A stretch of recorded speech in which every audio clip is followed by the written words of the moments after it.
Okay, so I'm going to go on just to talking about, what was I looking for? So, as in a graduate school. So when I was looking for graduate schools, when I reflected back on it, the size of the school wasn't, as important to me. If you remember, I came from a small town, small undergraduate.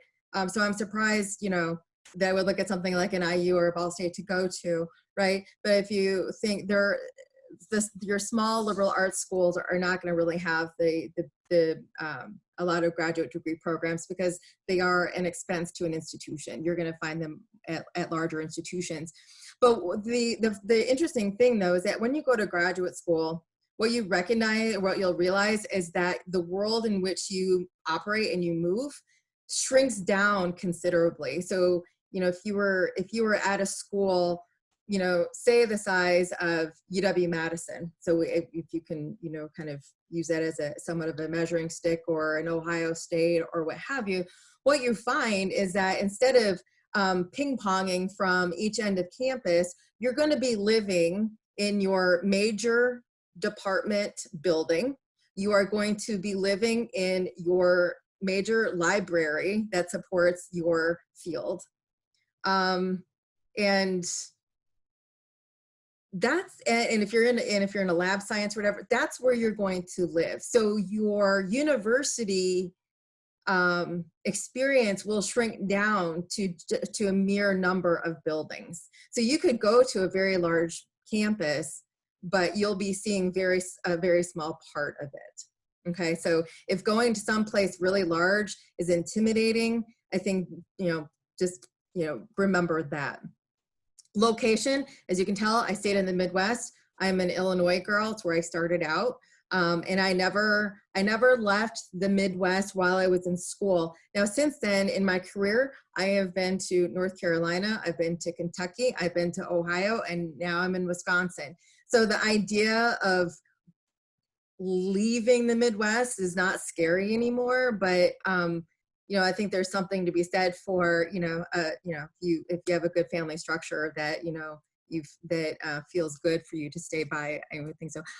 Ranking way back then, that didn't factor in. I think the cost was probably one of the bigger priorities for me. And looking back on it, I should have considered, well, and I think I did with IU, I considered my specialty, but with Ball State, there really wasn't any major professors that really could support my work in Soviet Russian history.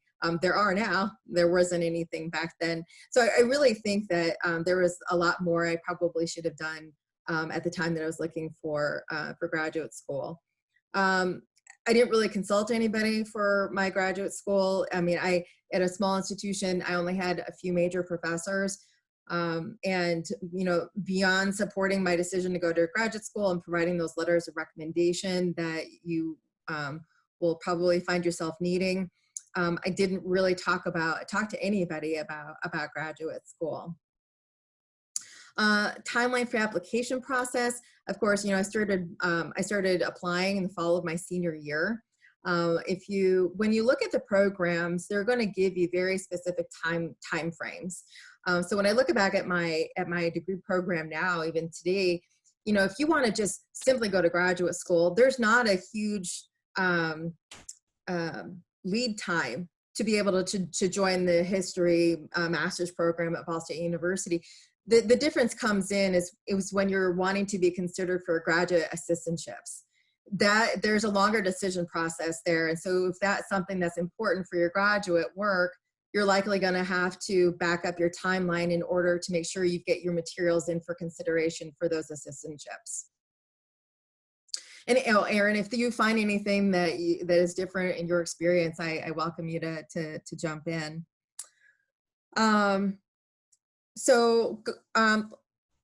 Reflecting back again on my graduate school experience in terms of like, what is it that you have to submit? What does that look like?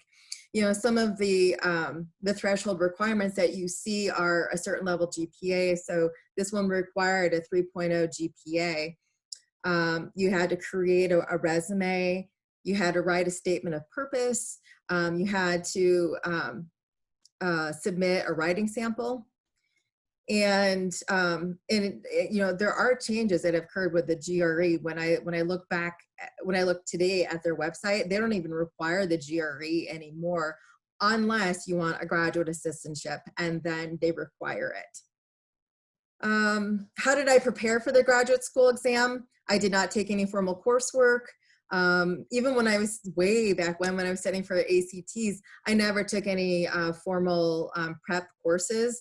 You know, I hear that they have their advantages, and so I wouldn't discount that those could be helpful. I just did not do that in my experience. I got the GRE study guides, and I just kept, you know, leafing through the book and trying to get a sense of what I was going to encounter when I hit the exam room. They do have free testing, practice tests on their site, which are super helpful. Oh gosh, yes. If they do, I would definitely take advantage of that. Let's see, in terms of letters of recommendation, what kinds of varieties of sources are needed? In my degree program, basically I found myself in the library all the time because I was always writing research papers on different aspects of history. So I was working in a very isolated space. I was in a small university where none of the professors were, you know, I didn't seek out any special projects. I didn't do anything really extra. I was, I think, probably still of the mindset that my grades, my GPA, and those things were going to carry me forward, and my interest in what I wanted to do when I grew up was going to carry the day for my graduate application.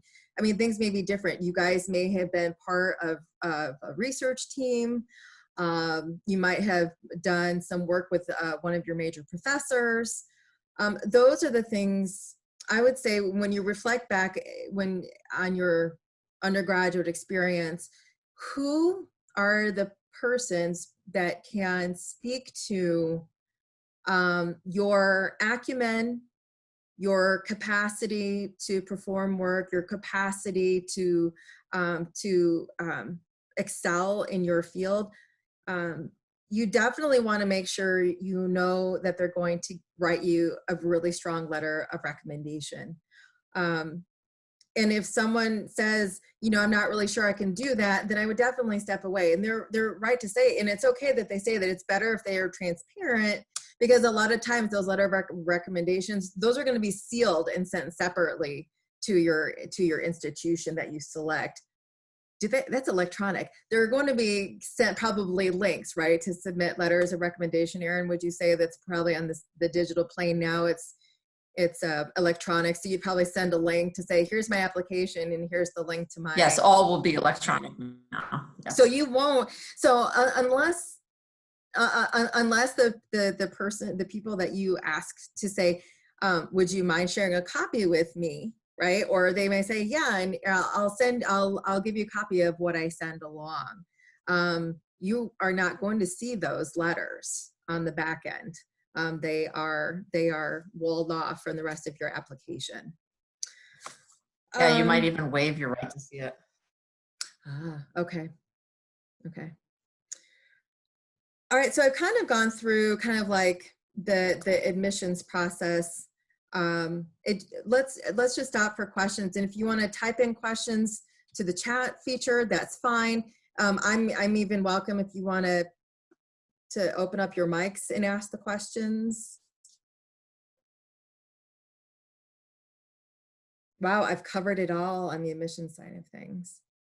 What I would say to you now is that the internet is going to give you a plethora of information at both the graduate school level and at the program level, and you're going to want to look at both. Okay. And I would say identify the timelines for everything that's necessary. And when you're talking about letters of recommendation, give your people time to write. Okay, time to write. All right, so let's talk about living and working in graduate school. I did take I'm sorry, there's a question. Hold on for just a moment. Let's see what we're looking at. How is applying just for admission versus a graduate assistantship do you do them simultaneously? So yes, you are going to do them simultaneously. Right now, I'm always going to say it depends. It's going to depend on your program, but yes, you're going to apply simultaneously, and each program is going to have a baseline, or say graduate school is going to have a baseline of required items that you have to submit. Then your program may have another item or two that goes beyond some of the basic graduate school application requirements. And then, as I mentioned earlier, right now, Ball State doesn't require the GRE if you just simply want to attend in graduate school in their program. But if you want to be considered for the graduate assistantship, they're going to add on a couple of extra items for them to review to make sure. Well, 15 minutes, goodness. Did everybody see the broadcast message? Oh, it's going fast. Okay. Please consider to put, okay, I'm STEM major, but I'm looking to get into urban planning or something in the environmental humanities realm. I've been told by STEM professors that prior to application, you need to connect with a professor from your desired program and develop a relationship. My question is, does the same apply for other disciplines, or can I just apply? Okay, so I would say, I don't know about a need to connect. Okay, so for example, I'm always going to fall back to my experience, but when you look at the requirements for my particular program, in order to apply to the history program, one of the requirements is that you have had to have completed 17 hours in history. Right? So I don't even think I would have had to have a major in history in undergraduate. I just had to have enough time in history courses ahead of entering graduate school for them to be able to admit me into their graduate program. So you might have to consider what undergraduate or baccalaureate coursework may be necessary for entering the field that you're looking to go into. I hope that answers the question. Okay. Okay. So I took nine credit hours per semester. There are required courses, and then there are elective courses depending on the track you want to go into. I mentioned earlier that I had a hard time, or I switched from thesis to finishing out my graduate degree program with coursework, and let me tell you about my experience. So I was in the thesis track. I had a topic. I had to set up a thesis committee, and I chose I had three professors on my committee. One of them I considered my major professor, and the other two were, ancillary to my field. And here was what happened. So I consider my major professor, I would call him old school. And then you have two professors from the new school of history. I wrote my thesis proposal for my major professor. He was happy with it. I shared it with the rest of my committee, and they tore it apart. I revised it according to what they were looking for. I returned it to my major professor, and he tore it apart. So I could not get consensus among my committee about how they wanted me to approach my thesis. So I backed away, and I took the alternative route, and I took two courses instead of the thesis. And I don't think that my example is rare. I do think that you're dealing with personalities on a committee, and that is something that you will find yourself probably contending with. Hopefully not, but that it is what it is. In my graduate or my doctoral degree program, again, I was taking three courses per semester. Again, I was living within just a couple of the buildings on campus. when you are working on your thesis and or when you come to the point where you're working on your dissertation, pick a topic that you can eat, breathe, drink, and sleep with every day and still be able to finish. Another perspective I would give you is that your professors in graduate school, they are not there to become an obstacle or an obstacle to be climbed over. They are there to help you succeed. And so I would take every opportunity to make sure that you stay connected with your faculty. I still see that, even in my line of work today. So as I was in my graduate studies, my doctoral studies, and I came upon my dissertation, I picked a pretty good committee. Once I finished all of my coursework for my doctoral degree, I had to sit for a few days worth of exams. And then I also then had to get my dissertation proposal approved. I had written it up, and I'll just, share this somewhat, uh, sad story on my part. I was so nervous about my defending my proposal for my dissertation that I started crying during it. Not because I was sad, but because I was so overwhelmed by the stress, because the dissertation process or the proposal process, I thought, what happens if they turn me down? What happens if they reject it? I have to start all over, and I considered the amount of work to do in there was crazy. But I had to remember that they were there to help me. So they weren't going to reject me outright. They were going to work with me to get me approved. And again, I would always say the people are there to help you succeed. They are not wanting you to fail. One of the couple questions that came in before you guys joined the event, one question was, what is the benefit of a graduate degree for future employment?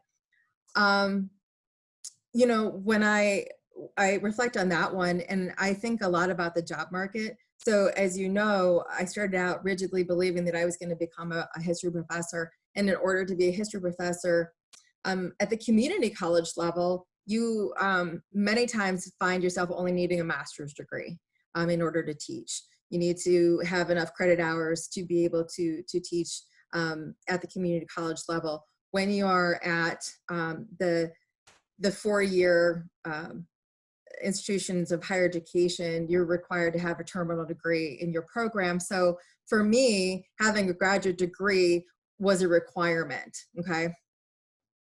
That doesn't always, lend itself to every other profession. So if you're looking to be a psychologist, if you're, whatever you're looking to be, if you're looking to be an archaeologist, I think what you have to do is you have to look at what it is your end of the road is. If you are, whatever that profession is that you're looking for, then that's when you want to start researching the backgrounds of the people who currently reside in those positions. What degrees do they have? And I think that's going to help answer your question. And I think one of the general questions that I could also answer is, taking a gap year. Again, because I knew I needed the PhD, I was blinders on, blazing forward because I wanted to get to my career, and that meant that I had to get all of the degrees out of the way.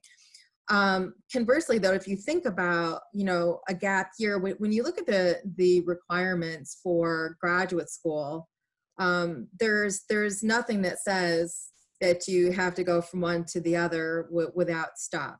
And I don't think there is a negative perception to that. I mean, Erin might be able to speak to that, but I think there's no implication for that. And I would say if there's anything that you do in that gap year that would that you could point to say, hey, while I was in my gap year, I did these ABC things while I was not in school that possibly could reinforce the strength of your application. There's something to be said for going out into the working world and getting some real world experience in that gap year. I don't want to keep Absolutely. talking. It's very common. Yeah, I mean, when I went to grad school, I was the only one in my class who went straight from undergrad to grad. So I think it really depends on your field. I mean, I was in communication, so I was sitting there next to a newspaper reporter and somebody on the radio. And so all those things were, for me, it was so much great knowledge because those people were living in the real world. And I was just doing my internship and going straight from undergrad to grad. So it was such a benefit for me. But so now you got the 5-minute banner up head. But in any case, yeah, but a lot of people do go back, and then some people go straight through. I think it depends. There are some programs where you're kind of required because you need that degree to start practicing. Mm-hmm. But in some things like the humanities, a lot of people do take the time off. For me, it was just easier to go straight through and more difficult to take the time off and then kind of reset back into the mindset. So it does not hurt anybody to, I mean, a graduate student is by average the age of like 27 through 40. So I think that there's by no means anything held against somebody going back to school. I just want to wrap up my quick comments is that once I got done with, as I was wrapping up my graduate degree program, the job market, wasn't great. I had taken a class in grantsmanship in my doctoral studies. And so when I found myself needing a job, I took a job at the university's research and sponsored programs office, which is the office that helps faculty submit grants for research and other programmatic efforts. And I have been in research administration ever since. So I've been in higher education since I first stepped on campus as a freshman in undergraduate, and I've never left. My mother would say, you need to get out in the real world, but this is my world, and it's just about as real as being out in the real world. So I have just been talking at you, and I've had you guys, looking at me, and that's all fine. But I'd like to hear like any of the really burning questions before we go back. Now we're going to be chatting with Erin in the main room in a few minutes, and she's definitely going to give you some graduate school level sage advice. But from your perspective, what's going on with all of you, that if you want to, unmute and let us know what's going on. I was wondering, you've had kind of an interesting pathway through your process. Yes. Were there things that you wished you had known going into that first set of history masters that you could have done as an undergraduate, like talk to more people or having a wider view of what your options were out there in the world? I definitely do. I think I wrote down, what could I have done more? I would have networked. I would have been asking lots of questions. Definitely. I'm an introvert by nature. I'm a practiced extrovert. So the idea of, engaging in conversation was always very tough for me. But I, if I could, speak to, my 18 or 19-year-old self, I would definitely have done more, talking about, what to expect, or, going into graduate school and talking to my major professors and saying, get me on the path, right? Get me on the path where I want to go. But I didn't. I didn't know what I didn't know back then. But I would say I'm also happy that I'm not in teaching history. Can I say that? I'm happy, honestly. Yeah, and I got that reinforced about a year ago. I was at another institution. The faculty went on strike, and I had the degrees necessary to teach a history survey course, and I taught across the picket because I was staff and I had the degrees. And I walked into a history course of non-majors who they had no desire to be learning history. They didn't even want to read. So I think I did okay at stumbling away from it. So